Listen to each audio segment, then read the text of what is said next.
యూనివర్సిటీలో నిర్వహించిన mass plantation కార్యక్రమంలో ఎంపీ శ్రీభరత్ పాల్గొని మొక్కలు నాటారు. యూనివర్సిటీని drug free, clean and green campus గా ఏర్పాటు చేయాలి అంటూ ఈ కార్యక్రమం నిర్వహించడం చాలా ఆనందంగా ఉంది అని ఈ సందర్భంగా ఆయన చెప్పారు. యూనివర్సిటీని అన్ని విధాలుగా అభివృద్ధి చేసేందుకు ప్రభుత్వం ప్రయత్నం చేస్తుంది అన్నారు. గత 5 ఏళ్లుగా ఏయూలో రాజకీయాలు నడిచాయని, ఇకపై అలాంటివి లేకుండా చూస్తామని అన్నారు. యూనివర్సిటీని అన్ని విధాలుగా చక్కదిద్దుతామని, విద్యార్థులు స్వేచ్ఛగా చదువుకునే ఏర్పాటు చేస్తామని ఎంపీ శ్రీభరత్ తెలియజేశారు.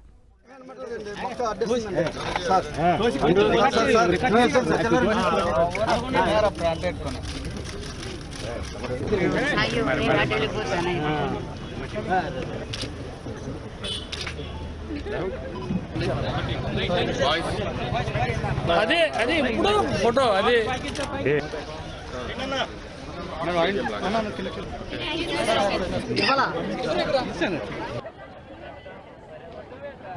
రెడీ.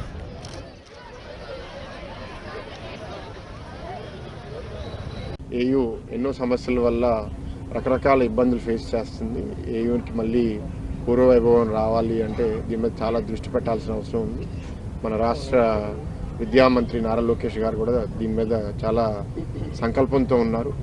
ర్యాంకింగ్లోనే కాదు, అన్ని విధాలుగా ఏయూలో పిల్లలకి, టీచర్స్కి, సమాజానికి ఏదైతే ఏయూ మీద ఒక మంచి అభిప్రాయం ఉందో అది అనేక కారణాల వల్ల దిగజారిపోయింది. దాన్ని తిరిగి తీసుకుని రావాలంటే అది అంత ఈజీగా చేయగలిగింది కాదు, కానీ చాలా కష్టపడాలి. నా వంతు కృషి ఏం చేయాలో తప్పకుండా చేస్తాము.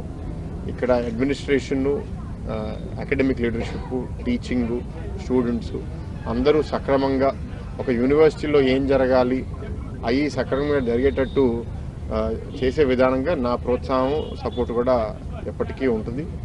చిన్న చిన్న ఇష్యూస్తో ఇవాళ రిజాల్వ్ చేస్తాం. కొన్ని సీరియస్ ఇష్యూస్ రిజాల్వ్ చేయడానికి కొంత టైం పట్టచ్చు, బట్ తప్పకుండా గవర్నమెంట్ దానికి కమిటెడ్గా ఉంది.